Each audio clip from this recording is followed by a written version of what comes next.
नहीं होती समन मैला नहीं होता, ज़मीं मैली नहीं होती समन मैला नहीं होता। मोहम्मद के गुलामों का कफन मैला नहीं। इमाम हुसैन की जो जंग थी और इमाम हुसैन का जो यजीद से इख्तलाफ था वो ना हुकूमत की बुनियाद पर था, ना तख्त की बुनियाद पर था, ना माल की बुनियाद पर था, ना दौलत की बुनियाद पर था, ना लेन देन की बुनियाद पर था, न जाहो हशमत के लिए था, न नामो नमूद के लिए था। इमाम पाक का जो इख्तलाफ यजीद से था वो सिर्फ शरीयत के लिए था। यजीद ने शरीयत के अंदर वो ढील पैदा कर दी थी, शरीयत के अंदर वो खामियां और वो टेढ़ापन पैदा करने की कोशिश कर रहा था कि शरीयत में जिन चीजों से कोई ताल्लुक नहीं होना चाहिए था उन चीजों को वो शामिल करने की कोशिश कर रहा था। जैसे यजीद के यहाँ खुलेआम शराब के दौर चलते थे, अपने आप को खलीफा कहलवाता था। यजीद के यहाँ नाच गाने की महफिलें चलती थी। यजीद के यहाँ जानवरों को लड़ाकर खेल कूद किए जाते थे। यजीद के यहाँ नाच गाने तमाशे आम तरीके से थे। यजीद के यहाँ जिना होता था और हद ये है कि यजीद ने तो मदीनतुर रसूल में अपनी फौज से जब चढ़ाई कराई तो वहां पर मदीनतुर रसूल की जो बच्चियां नौजवान लड़कियां थी उसकी फौज ने उनके साथ तक जिना किए और यहां तक आता है कि 1000 उन बच्चों की विलादत हुई कि जो वो जिना से थे, यानी वलादुज जिना कहलाए वो बच्चे।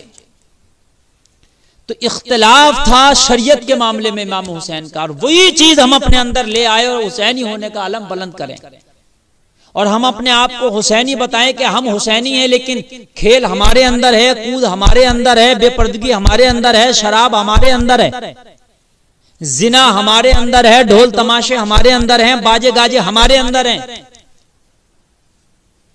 बेपर्दा लड़कियों को घुमाना हमारे अंदर है, ताजिए के नाम पे लड़कों और लड़कों का एक दूसरे को बेपर्दा देखना, एक दूसरे की मुलाकातें होना, ये हमारे अंदर है। तो आप मुझे बताइए फिर इमाम हुसैन ने क्यों करबला में अपना सर कटा दिया था?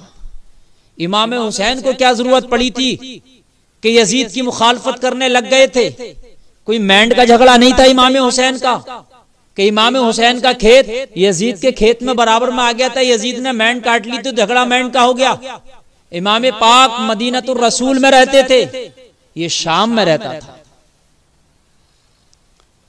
यजीद और इमाम पाक की बहुत दूरियां थी, मुल्कों का फासला था, लेकिन मामला जमीन जायदाद का नहीं था, प्रॉपर्टी और मैंड का नहीं था। इमाम पाक का जो यजीद से इख्तिलाफ था वो ये था कि तू ना खलीफा कहलाने का हकदार हो सकता है, शरीयत रसूल में तू चाहता है कि मैं चेंजिंग कर दूं, शरीयत रसूल को पायमाल कर दूं, मैं शरीयत की धज्जियां उड़ा दूं। यजीद कान खोल के सुन, जब तक नबी का नवासा हुसैन इस जमीन पे जिंदा है जब तक ये काम नहीं होने दिया जाएगा। और हुसैन पाक ने ये काम नहीं होने दिया। सर कटाए, गर्दनें कटाई, कुनबा दिया, कबीला दिया, खानदान दिया, हद ये कि खुद अपना सर दिया और सर देते हुए सजदे में सर दे के दिखाया और जमाने को बता दिया, ओ खुराफाते करने वालों, आने वाले जमाने में हुसैन के नाम पे खुराफाते ना करना, अगर करना है तो हुसैन के नाम पे नमाजों की हिफाजत करना। ये चीज नहीं है। मामला ताज़िए का आता है, कितनी मर्तबा हमने अपनी तकरीरों में समझाया, मेरे अजीज मेरी किसी से दुश्मनी नहीं है। कुछ लोग हैं अजीब से मुझसे दुश्मनी रखने लगे हैं कि मुफ्ती गुलफाम ये ताज़िए की मुखालफत करता है। मेरे अजीज, अल्लाह गवाह है, अहले बैत से जो मेरी मोहब्बत है मैं कई बार ये कह चुका हूं, अगर दुनिया में कितना भी कोई मोहब्बत करने वाला अहले बैत से आ जाए मेरे सामने और मुझसे कहे कि मेरी मोहब्बत से अपनी मोहब्बत चेंज कर ले, तो खुदा की कसम ना करूंगा, इसलिए कि मेरा रब जानता है मुझे कितनी मोहब्बत है। लेकिन मेरे अजीज, इमाम पाक के नाम को बदनाम करने की कोशिश ना की जाए। जो आज हम इमाम पाक के नाम पे कर रहे हैं, ताज़िये का मैटर आता है तो कितने उलमा ऐसे हैं, अक्सर बल्कि ये सारे उलमा का इत्तेफाक है, सरकार आला हजरत ने भी नफ्से ताज़िया का इनकार नहीं किया, नफ्से ताज़िया की मुखालफत नहीं की है सरकार आला हजरत ने। सरकार आला हजरत ने जो मुखालफत की है वो मुरव्वजा ताज़ियेदारी की है, और यही सारे उलमा का कहना है। नफ्से ताज़िया यानी अगर सिर्फ ताज़िया बनाकर जिसमें इमाम पाक के रोजे का नक्शा बना हो, जिसमें करबलाए मुअल्ला का नक्शा बना हो, वो सिर्फ ताज़िया बना के जियारत की गरज से रखा जाए तो वो ताज़िया जायज है। लेकिन अब आप ये कहो कि उलमा उस खुराफात को भी जायज करार दे दें, उलमा हमारे खेल कूद को जायज करार दे दें, उलमा हमारे लहव लईब को जायज करार दे दें, हमारी डांस पार्टियों को, ताशों को, बेपर्दा लड़कियों को निकलने और घूमने को जायज दे दें, तो खुदा की कसम कयामत तो आ सकती है, मगर ये हरगिज हरगिज नहीं हो सकता। कम से कम मुस्तफा के गुलाम, हुसैन के गुलाम अभी जिंदा है, हरगिज हरगिज नहीं होने देंगे। यजीद भी तो यही चाहता था कि हुसैन खामोश रहें। मैं जो नाच तमाशे, नाच ढोल और लहवो लईब, शराबे कबाबे जो मैं करता हूं, मैं करता रहा हूं, हुसैन आंख बंद करके मदीना में बैठा रहा है। लेकिन हुसैन पाक से ये नहीं हुआ।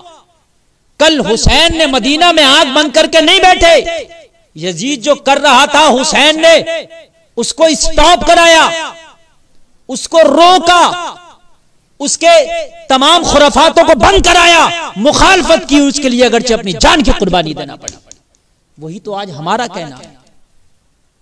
अगर हुसैन के नाम पर ये खुराफातें होंगी तो खुदा की कसम हम अपनी ज़बानें बंद नहीं रखेंगे।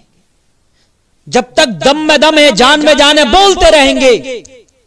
आप इमाम पाक से मोहब्बत रखते हो, ताज़िया ही बनाना है, बिल्कुल बनाइए, लेकिन जो बुजुर्गों से साबित है, जो ताज़िया की असल है।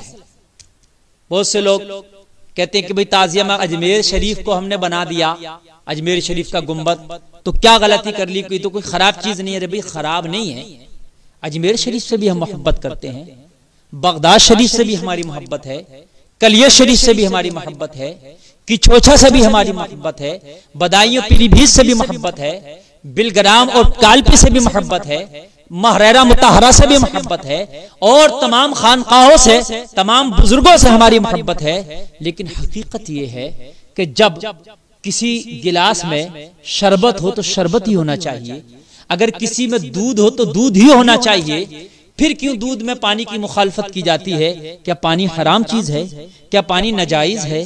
क्या पानी गलत चीज है? पानी तो अल्लाह की नेमत है, पानी तो अल्लाह की रहमत है। लेकिन अगर दूध में पानी मिला दिया जाए तो उसको क्यों गलत साबित किया जाता है कि साहब दूध में पानी डाल दिया? भाई पानी भी तो जायज है, पानी भी तो पिया जाता है, हमें पानी भी से तो मोहब्बत